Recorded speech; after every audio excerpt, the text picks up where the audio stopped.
You're all having a great day. Apologies for this being a little late today. I had an appointment come up that, truth be told, was on my schedule, but I didn't have them on the same calendar because who needs, why do I have three calendars? Anyways, I'm excited to be here, and hopefully, if you can't catch this live, you can watch it on the replay. So today we are going to talk about becoming a best-selling author. Yay! I know, it's so exciting.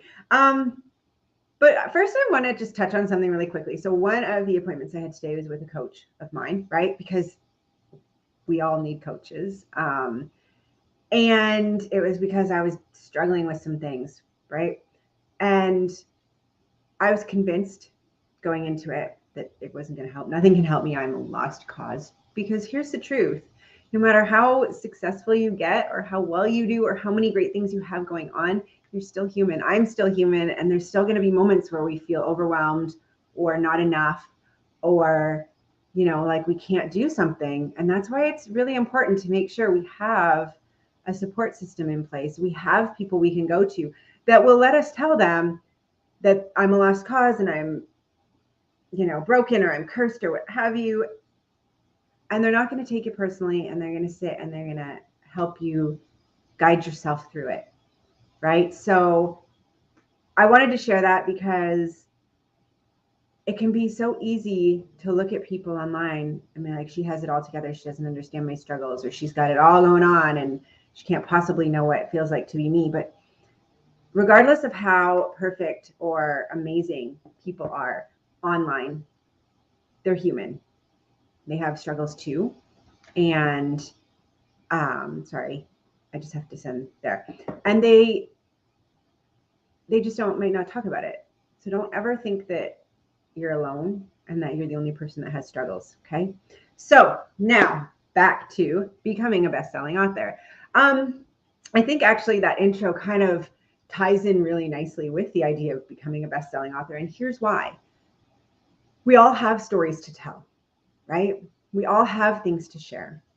Even if you feel alone or you feel like no one has gone through, or especially if you feel like no one out there knows how it feels to go through what you're going through or go through what you have gone through and come out the other side, especially then tell that story, because I guarantee there's someone out there that needs to hear it, right? When you become an author, you share your story with the world and you invite other people to read it and you offer hope. I think that is one of the most poignant things in becoming a nonfiction author, especially, in my genre, which is telling stories about moms and mompreneurs and moms out there doing stuff. We give people hope, right? We give them examples, real life examples, real person examples of someone going through something and coming out the other side and how they did it. We give them the ability to, for the price of a book, find a mentor or someone to look up to or someone to, anchor their belief to and say, well, if she could do it, so can I. And there's a phenomenal amount of power in that, right? In being able to look at someone and say, I relate to this person, and if she could get through this, then that means I can too, because it means it's possible, right? And so in becoming an author, you gain the opportunity to share possibility with people, to share hope, and to do that by telling your story, right? It doesn't even have to be that you make something up or that you get creative. Your story, your life, your experience, your lived experience, those are lessons for people, okay? And you pass that on by documenting it, by writing it, by committing it to paper and publishing it and putting it out there into the world. And more today, especially today, people are looking for real. They're looking for authentic. They're looking for real life stories, real examples of real people doing things. They don't want to hear, stories about perfect or about, people that have never experienced struggles. Right now, what we're looking for is connection, is authenticity, is hearing from people that have lived what we're living and come out the other side. And when you put your story in writing and you share your lived experience, you're giving that to someone. That is a gift, right? Now, how does that tie in with becoming a best-selling author? Well, a misconception that a lot of people have is that they need to write something extraordinary or exceptional or something other than what they're living to make it worthy of publishing. If you caught my presentation or my summit presentation on the Up Your Energy Summit, I told everybody my very first book that I ever was called 10 Things You Need to Know About Small Business Bankruptcy. Yes, you heard it, small business bankruptcy. I wrote a book about one of the most cringeworthy topics out there.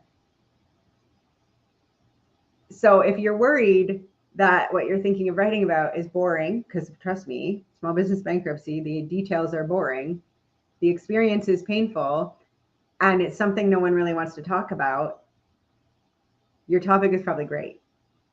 Probably definitely a step up from that. But here's the thing, I wrote about it and it helped people. It helped people because I put it out at the beginning of the pandemic when everybody was scared and businesses were closed because of the restrictions and people were losing their small businesses and they were faced with real life small business bankruptcy.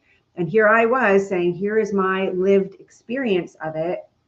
Read it so you don't feel so alone. So you know what to expect. So you know that it is survivable, right? And when you do that sort of work and you write your lived experience, the other benefit that comes out of it is that it's kind of therapeutic. I found, anyways, it really helped me process the experience and work through, issues I had or limiting beliefs that had come up because of the experience. And it helps you, it helps other people, it helps everyone, right?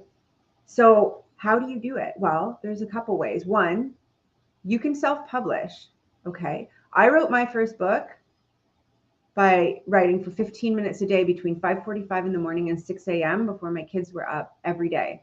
It took me a year and I wrote my book. Okay, you can do it too. You don't need to sit down and write it in a weekend. Just make sure you're consistent. Write your story every day. And then once it's done, proofread it, get a friend to proofread it. You can, pay somebody to proofread and edit it. And then self-publish through KDP, right? Amazon. You can put it up there and put it out there. That's what I did. Now, mind you, I did not make $1 million. You don't. But I put it out there and it helped some people, right? And it got me started. Another way you can do it is to write your story and hire a publisher, okay? So you can write your story. You can hire a publisher. You could go to someone like She Rises Studios and they can help you publish your story and get it out to the world. When you work with a publisher, you get the benefits of their editing team, of their knowledge, of their industry knowledge, but also their marketing and their publicity and their ability to, get you in front of the right people. So you increase your reach by working through a publisher. She Rises Studios is someone I've worked on all of my books with, and they're an amazing group of ladies and gentlemen. So, if you're looking to go that route, let me know. I'll put you in touch. They might be the right people for you. The other option is join an anthology. Okay. An anthology is a collection of authors all writing, a chapter on a shared topic. So as you all know, I have my Mom Magic anthology series. We've got, Mom Magic Mompreneur came out in November 2022. Moms for Change comes out in ebook February 21st. Countdown. And then we've got, Moms in STEM coming out in May, Moms in Network and Mastering Network and Affiliate Marketing in September, Moms in Male Dominated Workplaces coming out in January, and then Moms Who Live and Love Outside the Box in March of 2024. So if you feel like any of those categories fit for you or that you feel aligned with one of those, let me know. We can talk about how you could become a co-author in one of those. Or again, the ladies at She Rises have anthologies coming out that you might align with. There are a number of, author friends that I have that are putting out their own anthology series. I know Julianne Williams is, so if you have a topic that you want to write about, let me know and I can reach out to my community and see who's got an anthology happening. With an anthology, the wonderful thing is that you are working with a group of people. You have, a shared experience. You get to form a community and build friendships and relationships, but you also are working with a publisher and a project manager, people who have gone before you. So you don't have to do all the work yourself. You're also writing a chapter, which can be a great way to start because you're not writing a whole book. So you don't have that pressure. You're writing a chapter, but you get to share your story and you get introduced into the world and you get to get your message out there. Okay. And with an anthology, the likelihood of achieving a bestseller status increases because there's more people working on the marketing and promotion, right? You've got more authors, you've got more people sharing and telling and talking about it. So it's a really great opportunity. So either of those avenues are, a great way to become a published author and even a best-selling published author. You just got to make the commitment and dive in. So if you have any questions, let me know. Happy to answer them. Shoot me a DM, drop a message below here in the comments saying, Angie, I want to talk about this, anything. But remember, you can do this. Yes, you have a story. And yes, people need to hear it. There's someone out there waiting to hear what you have to say. Don't make them wait too long. Okay? And as always, the woman you see when you look in the mirror is exactly what a successful entrepreneur looks like. Have a great day, friends.